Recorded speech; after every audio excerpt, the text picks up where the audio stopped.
جحيم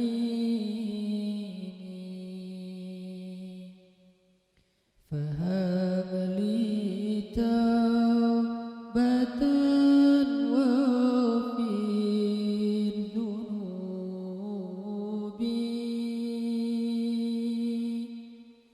فإنك غافر الذنب العظيم.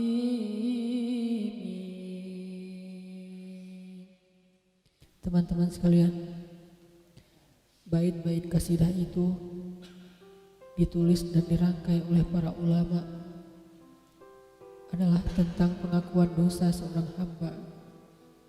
Ketika seorang hamba berada di puncak penyesalan dan merasa tahu diri bahwa dia adalah seorang hamba yang kotor, sehingga dia mengatakan, Ilahi lastu lil firdausi ahla. Ilahi, sesungguhnya saya tidak layak masuk ke surga Firdaus. Saya kotor, saya hina, saya penuh cela, saya banyak aib, saya banyak dosa. Sangat tidak layak saya masuk ke surga Firdaus-Mu ya Allah. Tidak ada satupun amal yang bisa saya banggakan sehingga menjadi jalan bagi saya masuk ke surga Firdaus-Mu ya Allah.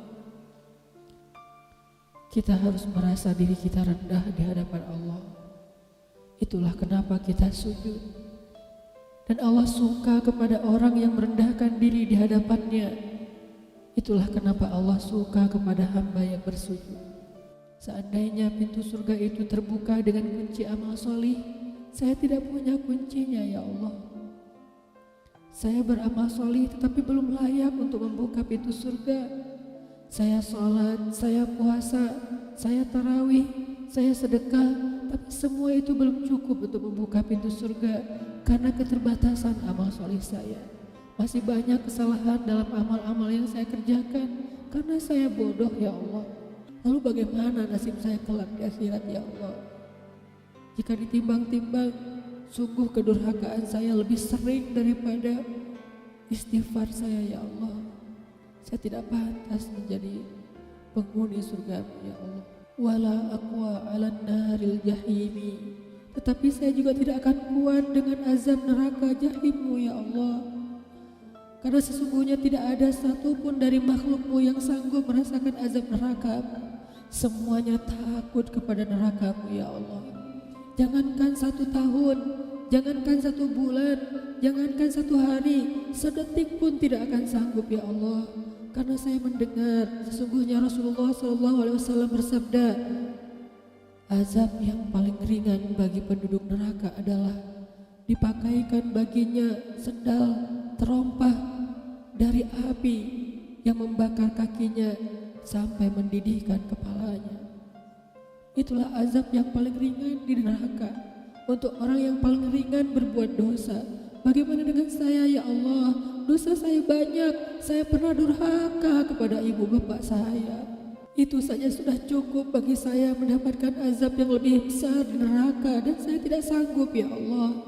Saya pernah durhaka kepada ibu saya marahi ibu saya karena satu kesalahan. Padahal saya lebih sering berbuat salah dibandingkan ibu saya. Tapi ibu memaafkan saya. Ketika di waktu kecil saya memecahkan barang-barang ibu saya memungut barang-barang itu sambil tersenyum, membelai kepala saya, mengatakan nasihat-nasihat yang baik. Sama sekali ibu saya tidak marah kepada saya saat itu.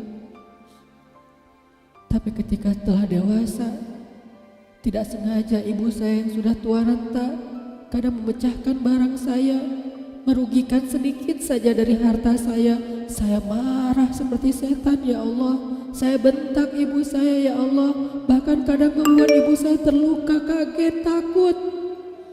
Pantaskah seorang ibu merasa takut terhadap anak yang dia kandung 9 bulan, yang dia lahirkan dengan taruhan nyawa,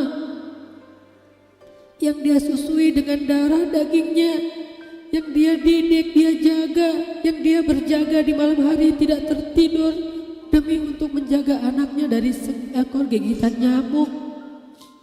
Pantaskah ibu merasa takut terhadap anaknya sendiri?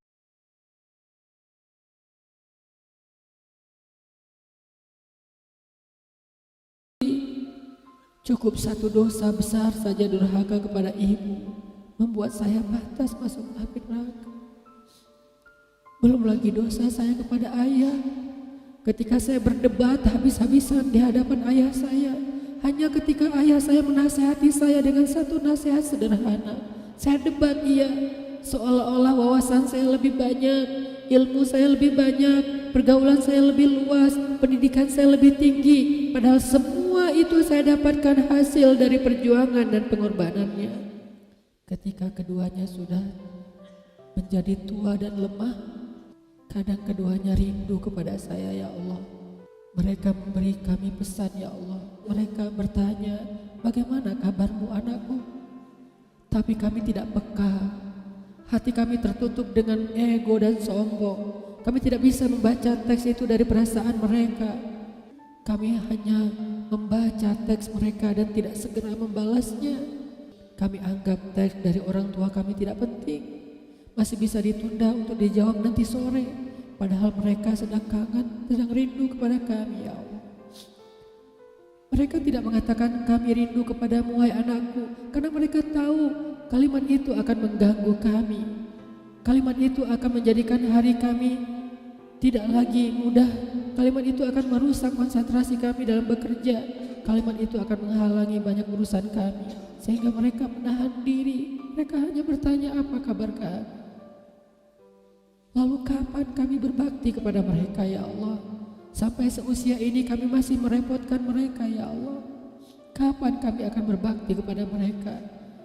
Rasanya kami lupa. Entah kapan kami pernah memijat kaki mereka setelah mereka seharian bekerja. Entah kapan kami pernah memberikan minuman hangat untuk mereka. Kami durhaka kepada orang tua kami, ya Allah. Bahkan setelah mereka wafat, kami lupa mendoakan mereka di dalam sholat kami. Harusnya kami disiksa di api neraka, tetapi kami tidak kuat, ya Allah. Belum lagi kedurhakaan kami yang lain, dosa-dosa besar kami yang lain. Kami pernah bermaksiat kepadamu diam-diam, ya Allah. Kami pernah berbuat dosa diam-diam, dan padahal kami tahu itu dosa besar. Tapi kami tidak peduli, kami tidak takut kepadamu. Seolah-olah ancamanmu itu hanyalah mitos, seolah-olah ancamanmu itu hanyalah fiktif, seolah-olah apa yang kau firmankan di dalam Al-Quran itu tidak benar-benar ada. Kami sombong menantangmu dengan berbuat dosa. Banyak dosa yang kami tidak bisa menyebutkan satu persatu, ya Allah. Keluh lidah kami untuk menyebutkan dosa-dosa kami, ya Allah. Malu untuk menyebutkan dosa-dosa kami, ya Allah. Tidak ada yang bisa kami harapkan darimu selain Engkau terima taubat kami, ya Allah. Fahabli taubatan, beri kami taubat yang nasuha, ya Allah. Terima taubat kami, ya Allah. Kami belum berani meminta surgamu, kami juga tidak akan kuat dengan nerakamu. Kami meminta terimalah taubat kami, penyesalan kami, janji kami untuk kembali kepadamu, memperbaiki diri. Teman-teman sekalian, mari kita baca bait itu dengan penyesalan. Kita baca bait itu seolah-olah kita sedang curhat kepada Allah Subhanahu wa Ta'ala. Ilahi las fidausi ahla wala aqwa ala nari jahimi fahabli tautan wa fi dhunubi fa innaka ghafirun